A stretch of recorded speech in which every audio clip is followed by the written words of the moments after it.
নমস্কার বন্ধুরা, ফাল্গুনি রান্নাঘরে সবাইকে স্বাগতম। আজকে আমি চলে এসেছি সন্ধ্যায়। তো সন্ধ্যায় আজকে বানাচ্ছি ডিমের চপ। আর ডিমের চপের সঙ্গে আজকে মুড়ি খাবো, তার জন্য আজকে আমি ডিমের চপটা বানাচ্ছি। বন্ধুরা, আমি কিভাবে ডিমের চপ বানাই আপনারা দেখতে থাকুন, আমার সঙ্গে থাকুন। বন্ধুরা, ডিমের চপটা বানানোর জন্য ঘরে যে সমস্ত মশলা থাকে আমাদের, সেই মশলা দিয়ে আমি আজকে ডিমের চপটা বানাবো। আমি কি কি মশলা নিয়েছি সেগুলো আপনাদের দেখাচ্ছি। প্রথমে লাগছে আমার আলু বড় বড় করে কেটে গোল গোল করে কেটে নিয়ে আমি সিদ্ধ করে রেখেছি। 3টে আলু আমি কেটে রেখেছিলাম মিডিয়াম সাইজে। আর এখানে আমি নিয়েছি 3টে ডিম।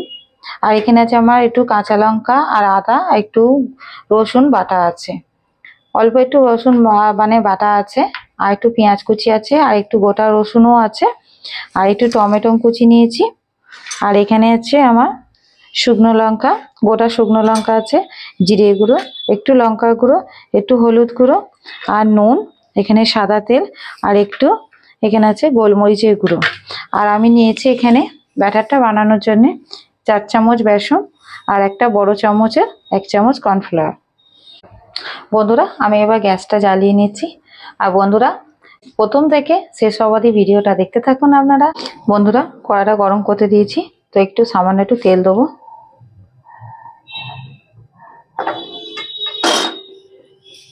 তেলটা গরম হয়ে গেছে, এই যে গোটা রসুনটা নিয়েছি সেটা আমি এই তেলে দিয়ে দেবো।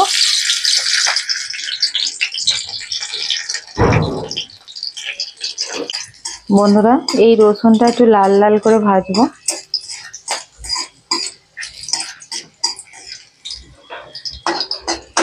গ্যাসটা আমি আস্তে রেখেই ভাজছি, জোরে ধীরে পুড়িয়ে যাবে। বন্ধুরা, দেখুন রসুনটা ভাজা হয়ে গেছে, যে লাল লাল হয়ে গেছে, এবার ব্রাউন কালারটা এসে গেছে। তো আমি এবার রসুনটা তুলে নেব। এই তেলেতেই আমি 4টে শুকনো লঙ্কাও দিয়ে দেবো, দিয়ে শুকনো লঙ্কাটাও ভেজে নেব।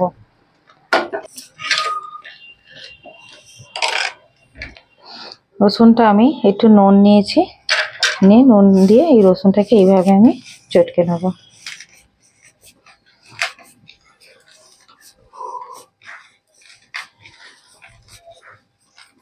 বন্ধুরা, লঙ্কাটাও ভাজা হয়ে গেছে, শুকনো লঙ্কাটা তো তুলে নিলাম। বন্ধুরা, এই তেলে এবার পেঁয়াজ কুচিটা দিয়ে দেবো।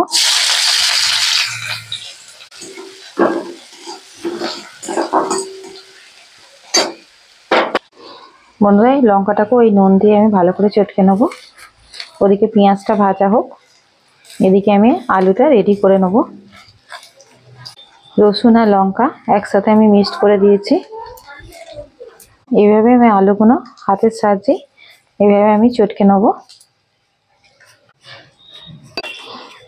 এবার এই আলুটার মধ্যে আমি এই যে শুকনো লঙ্কা আর রসুনটা ভেজে রেখেছিলাম সেটা এবার এর সঙ্গে আলুর সঙ্গে আমি মিক্সড করে দেবো। ভাজা হয়ে গেছে, এবার আমি এতে টমেটো কুচিটা দিয়ে দেবো। এদিকেও আলুটাও আমার চটকানো হয়ে গেছে, আর এদিকে আমার পেঁয়াজটা এই টমেটোটা দিয়ে ভালো করে একটু কষে নেবো।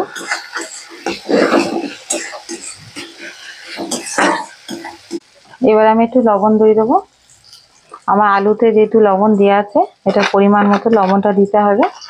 এবার এই হলুদ,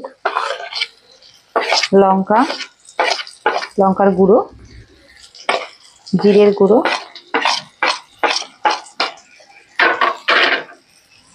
এর সঙ্গে আমি 1 চামচ আদা রসুন কাঁচা লঙ্কা পেস্ট।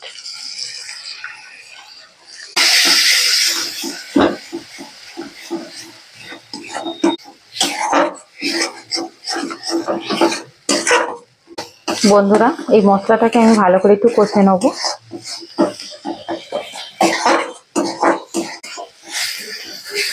মশলাটা ভালো করে কষা হয়ে গেছে, আমি এবার এতে আলুটা অ্যাড করব।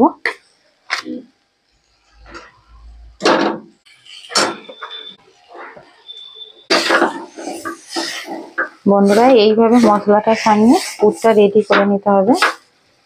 এই যে আলুটাকে ভালো করে এই মশলার সঙ্গে ভালো করে মিশিয়ে মানে কষিয়ে, আলুটার সঙ্গে ভালো করে কষিয়ে শুকনো শুকনো করে নিতে হবে আলুটাকে।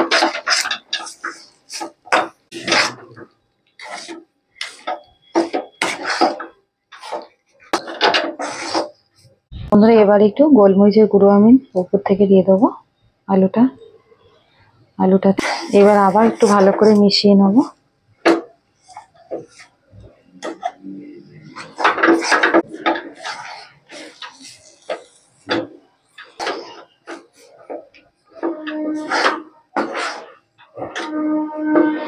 দেখুন বন্ধুরা, আলুটা এবার শুকনো হয়ে গেছে। তো এইভাবেই উঠে আসছে আলু। তো আমার এই আলুর পুরটা রেডি।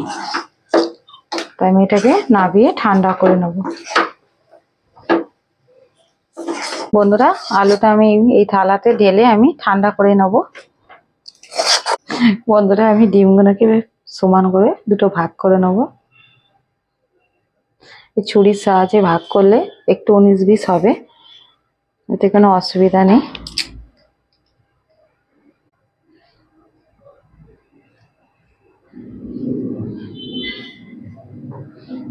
এটাকে আমি আর একটা দেবো, আপনারা চাইলে হাতখানাতেও করতে পারেন।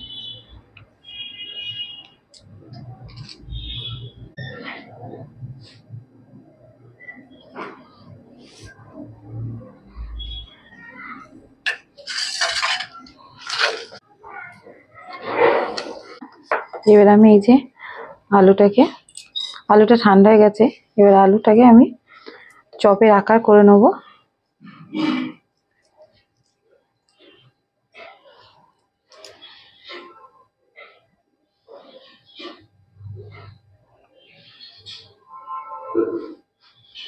এই যে কুসুমের দিকটা ভেতর দিকে দিতে হবে।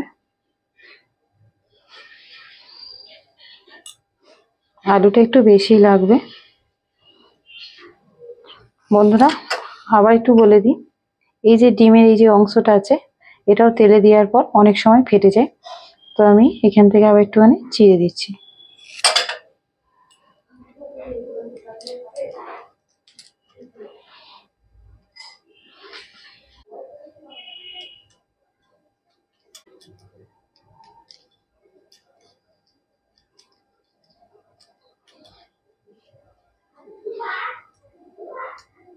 বন্ধুরা, এই যে আমার ডিমের চপ রেডি। তো এবার আমি এইভাবে সবগুলো করে নেব।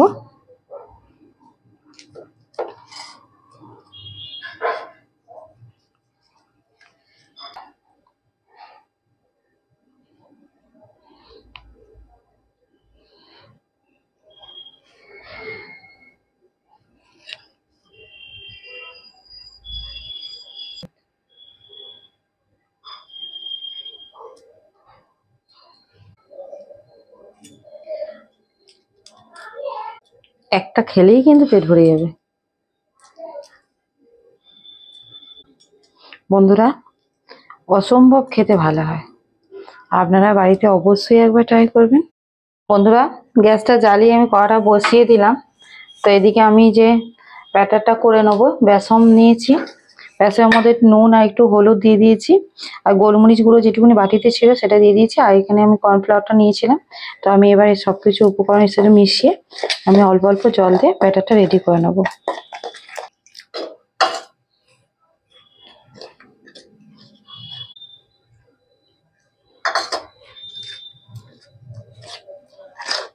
ট্রাই করব। বন্ধুরা, কড়াই তেলটা দিয়ে দিচ্ছি। তেলটা একটু বেশি দিতে হবে। বন্ধুরা, এই দেখুন বেসনটা এইভাবে আমি রেখেছি, খুব মোটাও না আর খুব পাতলাও না। আর যেহেতু কর্নফ্লাওয়ারটা দিয়েছি তার জন্যে খুব খাস্তা হবে। বন্ধুরা, তেলটা গরম হয়ে গেছে। আমি এবার এতে বেসনের মধ্যে কোট করে নিয়ে আমি ছেড়ে দেবো।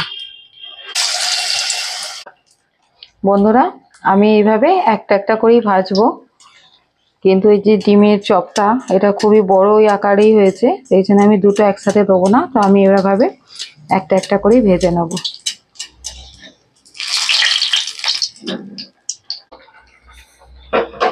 এটা আমার হয়ে গেছে, আমি এটা তুলে নিচ্ছি। বাকিগুলো একই প্রসেসে ভাজবো।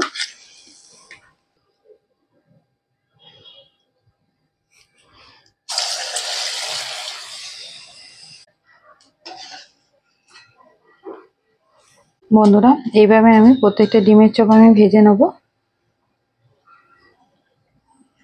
দেখুন বন্ধুরা, কত সুন্দর দেখতে হয়েছে এত সুন্দর দেখতে হয়েছে, দেখতে ভালো হলেই তো খেতেও ভালো হবে। তো বন্ধুরা তুলে নিলাম।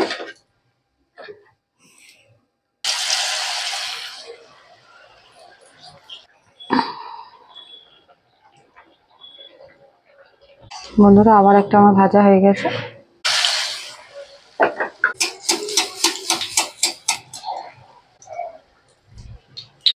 বন্ধুরা ডিমের চপ বানিয়ে ফেলেছি, আর এই দেখুন কতটা খড়মড়ে হয়েছে।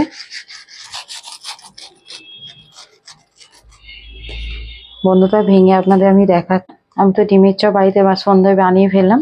তো আপনারাও এরকম ডিমের চপ সন্ধ্যাবেলায় বা যখন হোক, আপনারা যদি যখনই খেতে চাইবেন ডিমের চপ, তো আমি যেভাবে বানালাম আপনারা সেইভাবেই বাড়িতে অবশ্যই একবার ট্রাই করবেন। বন্ধুরা ফাল্গুনী রান্নাঘরটাকে অবশ্যই সাবস্ক্রাইব করবেন। আর বন্ধুরা আমার পাশে থাকুন, আমার সাথে থাকুন।